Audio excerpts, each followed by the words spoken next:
Hello friends. आज हम लोग पढ़ने वाले हैं सर्ट्स एंड इंडिसेस। चैप्टर का नाम है सर्ट्स एंड इंडिसेस, जिसको हम लोग घात और घातांक बोलते हैं। इंडिसेस को हम लोग एक्सपोनेंट भी एक नाम बोलते हैं, जिसका मतलब होता है पावर। कोई भी वेरिएबल्स है या कोई भी एक्सपोनेंट है, जैसे हम बोल रहे हैं कि 2 के पावर 3, इसका इट मीन्स, इसका कहने का मतलब है कि 2 जो है,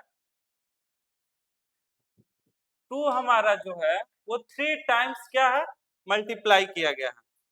यानी जितना पावर रहता है उतना ही टाइम्स क्या होता है, सेम नंबर मल्टीप्लाई होता है। यानी 2 के पावर 3 को हम कैसे लिख सकते हैं, 2 मल्टीप्लाई बाई 2 मल्टीप्लाई बाई 2। तो 2 इंटू 2 इंटू 2 कितना हो जाएगा, 8 हो जाएगा आपका। ठीक है, तो ये जो होता है इसी को हम लोग क्या बोलते हैं, तो सर इसी को हम लोग पावर बोलते हैं, हिंदी में इसको घात बोलते हैं, एक्सपोनेंट इसी को भी बोला जाता है। सब अलग अलग नाम है। ठीक है, अब शॉर्ट्स एंड इंडिसेस के कुछ लॉज होते हैं, नियम है। जैसे a के power m multiply by a के पावर n, जहां पे आपका a नॉट इक्वल टू 0 होना चाहिए। यदि a के वैल्यू 0 हो जाएगा तो यहाँ पे ये लोग काम करना बंद कर देगा। ठीक है, तो a के पावर m इंटू a के पावर n, a हमारा यहाँ पे बेस वैल्यू होता है, जिसको आधार बोलते हैं। ए कुछ भी हो सकता है, बट ए का वैल्यू 0 नहीं हो सकता है। ठीक है, तो जब ए का वैल्यू 0 नहीं होगा तो ये इसका क्या हो जाएगा रूल, तो सर ए के पावर m इंटू ए के पावर n बराबर होता है ए के पावर m प्लस n। ये इसका फॉर्मूला होता है। ए के पावर m मल्टीप्लाई बाई ए के पावर n जब होता है, ये जब दो नंबर को प्रोडक्ट करते हैं तो ये प्लस में पावर को आपस में जोड़ दिया जाता है। एग्जाम्पल से देखते हैं, जैसे 2 के पावर 4 मल्टीप्लाई बाई 2 के पावर 3, तो इसको हम डायरेक्ट भी लिख सकते हैं 2 के पावर 4 प्लस 3, दैट इज 2 के पावर 7। अब कोई भी लॉज है तो लेफ्ट साइड और राइट साइड दोनों बराबर होना चाहिए। तो लेफ्ट साइड हमारा क्या है सर, 2 के पावर 4 मल्टीप्लाई बाई 2 के पावर 3, ये दोनों को मल्टीप्लाई करो और इसको मल्टीप्लाई करो, देखना ये दोनों को मल्टीप्लाई करके, यानी 2 के पावर 4 कितना होता है, 16, और 2 के पावर 3 कितना होता है, 8। ये हमेशा बराबर हो जाएगा 2 के पावर 7 के बराबर। तो 2 के पावर 7 कितना हो जाएगा, तो सर 2 के पावर 4 होता है 16, 2 के पावर 5 हो जाएगा 32, 2 के पावर 6 हो जाएगा 64, और 2 के पावर 7 हो जाएगा 128। 128 और 16 के टेबल 8 बार जब पढ़ोगे तो कितना हो जाता है, ये भी इसका भी वैल्यू हो जाता है 128। तो देख रहे हैं, लेफ्ट साइड और राइट साइड हमेशा ट्रू होगा, तभी हम किसी भी लॉज को अप्लाई कर पाएंगे। दोनों साइड का वैल्यू हमेशा बराबर होना चाहिए। यानी कि इट मीन्स, कहने का मतलब है कि अगर कोई भी पावर, अगर बेस वैल्यू सबका सेम होगा तो पावर को आपस में ऐड करते चले जाएंगे। इसको 2 नंबर है तो 2 नंबर में करेंगे, 3 नंबर है तो 3 नंबर में करेंगे, 4 नंबर है तो 4 नंबर में करेंगे। ये कोई जरूरी नहीं कि 2 ही नंबर के लिए एप्लीकेबल है, ये पूरे 10 नंबर है, 20 नंबर है, 50 नंबर है, 100 नंबर सबके लिए एप्लीकेबल है। ठीक है, यानी कि इसको हम ऐसे भी लिख सकते हैं कि ए के पावर m मल्टीप्लाई बाई ए के पावर n मल्टीप्लाई बाई ए के पावर p मल्टीप्लाई बाई ए के पावर q मल्टीप्लाई बाई ए के power r। That means a के पावर हो जाएगा m plus n plus p plus q plus r। कोई दिक्कत, जितना भी पावर है सबको जोड़ दो। अगर बेस वैल्यू सबका सेम, ध्यान रहे ये बेस वैल्यू सेम होना चाहिए, ये a का वैल्यू हर जगह सेम होना चाहिए तभी एप्लीकेबल है, अन्यथा रूल ब्रेक हो जाएगा। दूसरा लॉ कहता है कि सर अगर पावर सेम हो और पावर सेम हो और बेस अलग अलग हो, डिफरेंट हो, तो उसके लिए क्या होगा, जैसे a के power m multiply by b के पावर m। यहाँ पर देख रहे हैं a के पावर m है और b के भी पावर m है, यानी दोनों जगह एक्सपोनेंट सेम है, बस बेस वैल्यू अलग अलग है। तो इतना बराबर होता है a को b के साथ मल्टीप्लाई करके इसके होल पावर कर दीजिए, क्या कर दीजिए, इसके पूरे के पावर m हो जाएगा। इस पे भी एग्जांपल बता दीजिए, जैसे 2 के पावर 3 मल्टीप्लाई बाई 3 के पावर 3, देख रहे हैं 2 के पावर 3 मल्टीप्लाई बाई 3 के पावर 3, यानी 2 को 3 टाइम्स मल्टीप्लाई कीजिए, मल्टीप्लाई बाई 3 को 3 टाइम्स मल्टीप्लाई कीजिए, तो ये किसके बराबर हो जाएगा, 2 मल्टीप्लाई बाई 3 के पावर होल 3, यानी ये 6 के पावर 3 के बराबर हो जाएगा। तो सर 2 के पावर 3 कितना होता है, 8 होता है ना, मल्टीप्लाई बाय 3 के पावर 3 कितना होता है, 27, गुड। तो सर 6 के पावर 3 कितना होता है, तो सर 6 को भी 3 टाइम्स कर देंगे, 6 छक 36 और 36 छक्का 216, 216। 6 के पावर क्यूब क्या होता है, 216। अब 27 अठे 216, ये भी 216 के ही बराबर होता है। तो देख रहे हैं लेफ्ट साइड और राइट साइड दोनों का वैल्यू बराबर आ गया, यानी ये भी हमारा जो लॉज है वो ट्रू है, ठीक है।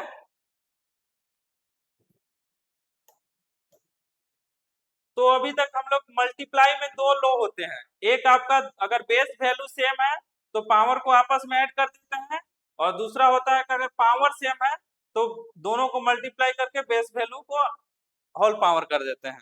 ये मल्टीप्लाई में दो लॉ होते हैं। उसी टाइप से डिवाइड में भी कुछ लॉ होते हैं।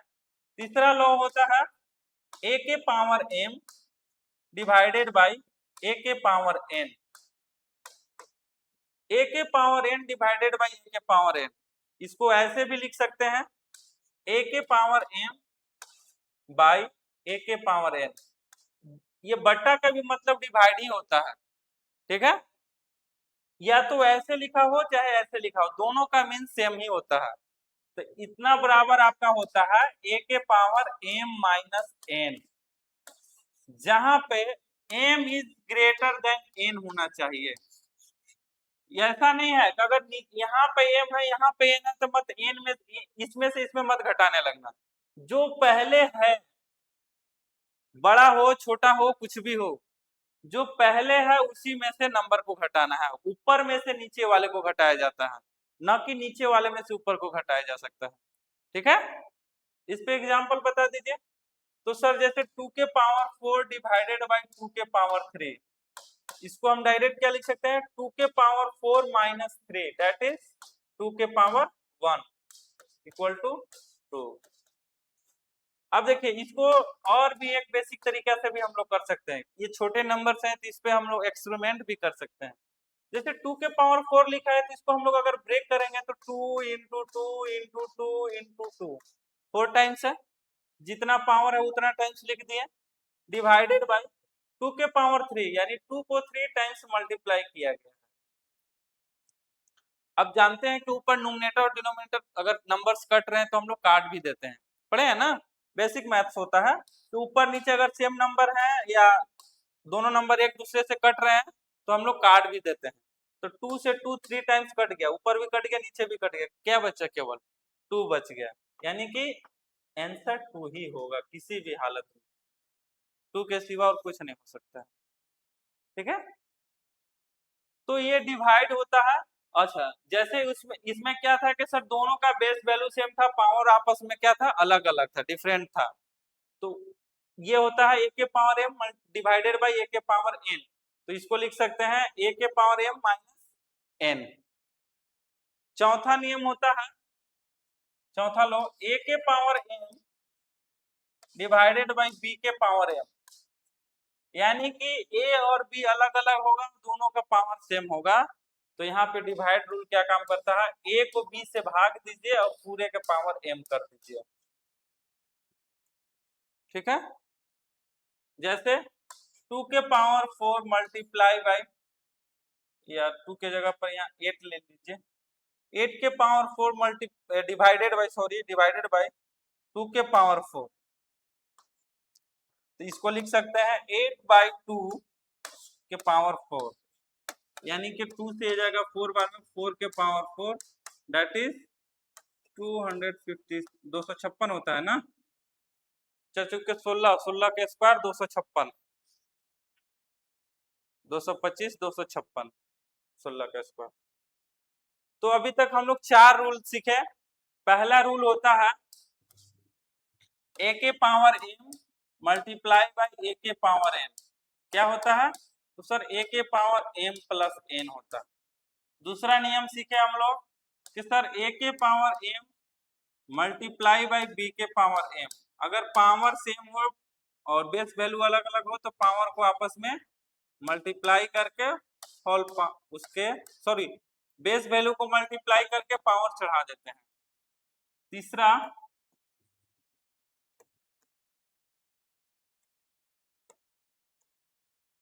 होता है a के power m divided by a के पावर n, a के पावर m माइनस n, और चौथा होता है a के power m divided by b के power m, a by b की होल पावर m। अभी तक हम ये 4 नियम सीखे हैं, ठीक है, कोई दिक्कत? पांचवा क्या होता है, 5 नंबर, a के पावर 0, a यहाँ पे क्या है, a इज ग्रेटर देन 1 या इक्वल टू 1, a के पावर 0, ये हमारा या तो 1 होगा या इससे बड़ा होगा, a का वैल्यू 0 नहीं होना चाहिए, ठीक है, इसका ऑलवेज वैल्यू होता है a के पावर 0 इक्वल टू 1। अब a की जगह पे कुछ भी हो जाएगा, दुनिया का कोई भी नंबर रख लो, बस 0 मत रखना। जैसे a की जगह पर रख दिया 256 के पावर 0, तो इसका भी वैल्यू किसके बराबर हो जाएगा, 1 के बराबर हो जाएगा। यानी a के जगह पे कुछ भी रख दो, दुनिया का कोई भी बड़ा नंबर रख दो और उसके पावर 0 लगा दो, ये हमेशा ऑलवेज 1 होता है, कोई दिक्कत? अब क्या होता है, छठा नियम, 1/a के पावर m, इसको रेसिप्रोकल बोलते हैं कि अगर बट्टा में दिया हुआ है तो इसको ऐसे भी लिख सकते हैं a के पावर माइनस m। जैसे एग्जाम्पल 1/2 के पावर 4 दिया हुआ है तो इसको लिख सकते हैं 2 के पावर माइनस 4, 2 के पावर माइनस 4। अगर बट्टा में दिया हुआ है तो इसको हम लोग ऊपर भी लिख सकते हैं, बट पावर क्या हो जाएगा, माइनस में होगा, नीचे प्लस में है तो पावर। ऐसे दिया हुआ तो ऐसे भी लिख सकते हैं, ऐसे दिया हुआ तो ऐसे भी लिख सकते हैं, ठीक है। फिर अगला होता है a के पावर m के पावर होल पावर n, यानी a के पावर m और पूरे के पावर n दिया हुआ है, तो इसका फॉर्मूला होता है a के power m multiply by n। क्या करते हैं, पावर को आपस में मल्टीप्लाई कर देते हैं। एग्जाम्पल से बताइए सर, जैसे 2 के पावर 4 के पावर 6, 2 के पावर 4 के पावर 6, तो इसको हम लोग क्या लिख सकते हैं, 2 के power 4 multiply by 6, that is 2 के पावर 6 चौका 24। इसका वैल्यू और इसका वैल्यू दोनों का वैल्यू सेम आएगा, यूनिवर्सल ट्रूथ है, ये प्रूफ किया हुआ है, ठीक है। फिर होता है अंडर रूट ऑफ a के पावर m के पावर n, मतलब nth रूट ऑफ a के पावर m, तो इसको क्या लिख सकते हैं, a के power m divided bye n, यानी जो यहाँ पे जो रहेगा वो डिवाइड में होगा, m का डिवाइड में होगा। एग्जाम्पल जैसे 2 के पावर 4 के रूट ऑफ 2, अच्छा अगर ये लिखा हुआ है केवल तो इट मींस इसका मतलब होता है स्क्वायर रूट, इसमें हिडन होता है 2 लिखो या ना लिखो, इसका ही ये इसका मतलब होता है कि ये स्क्वायर रूट को इंडिकेट कर रहा है। लेकिन अगर इसके पावर 3 लगाया है तो ये क्यूब रूट को इंडिकेट करेगा। अगर यहाँ पे 3 इसको लिखना कंपलसरी है, जरूरी है। अगर 3 नहीं लिखेगा तो सारे बच्चे इसको क्या समझ लेंगे कि ये भी स्क्वायर रूट ही है। तो अगर 4 लिखेगा तो फोर्थ रूट, फिफ्थ लिखेगा तो फिफ्थ रूट, एन लिखेगा तो एन रूट। क्या यानी कि इसको हम लोग क्या लिख सकते हैं, तो सर 2 के पावर 4 और ये बटा में 2 आ जाएगा। दैट मीन्स 2 के पावर 2 से इसको काटेंगे 2, दैट इज 4। अब देखो इसका भी वैल्यू 4 ही आता है। कैसे, तो अब हम लोग जानते हैं कि सर 2 के पावर 4 कितना होता है, 16 होता है ना। 16 का अंडर निकालेंगे तो कितना आ जाएगा, 4। बोलो, 4 का ही स्क्वायर होता है 16। तो अगर इसको लिख सकते हैं, इसको ऐसे भी लिख सकते हैं 4 का स्क्वायर। अब स्क्वायर से अंडर रूट चला जाएगा, हमेशा कट जाता है स्क्वायर से अंडर रूट, तो ये इसका भी वैल्यू कितना आ जाएगा, 4 के बराबर आ जाएगा। तो अगर a के पावर m के पूरे के पावर nth रूट दिया हुआ है तो a के पावर m बाई n होता है। ठीक है, तो यही है आपका 6, 7, 8 नियम है, इसी को पढ़ना है एक्सपोनेंट के बारे में। इसको हम लोग 8, 9, 10th में हम लोग पढ़ते हैं, क्लास 10th में भी है ये चैप्टर, 9th में भी है, 8th में इसको हम लोग सर्ट्स एंड इंडिसेस के नाम से पढ़ते हैं, घात और करनी, चाहे घात और घातांक हिंदी में बोलते हैं, सर्ट्स एंड इंडिसेस, जिसके अंदर पढ़ते हैं एक्सपोनेंट पावर के बारे में। तो इंडिसेस के कुछ लॉज थे जिसको हम एक्सप्लेन कर दिए, और इस पर बेस्ट क्वेश्चन होगा, बनाइएगा आप लोग। Thank you.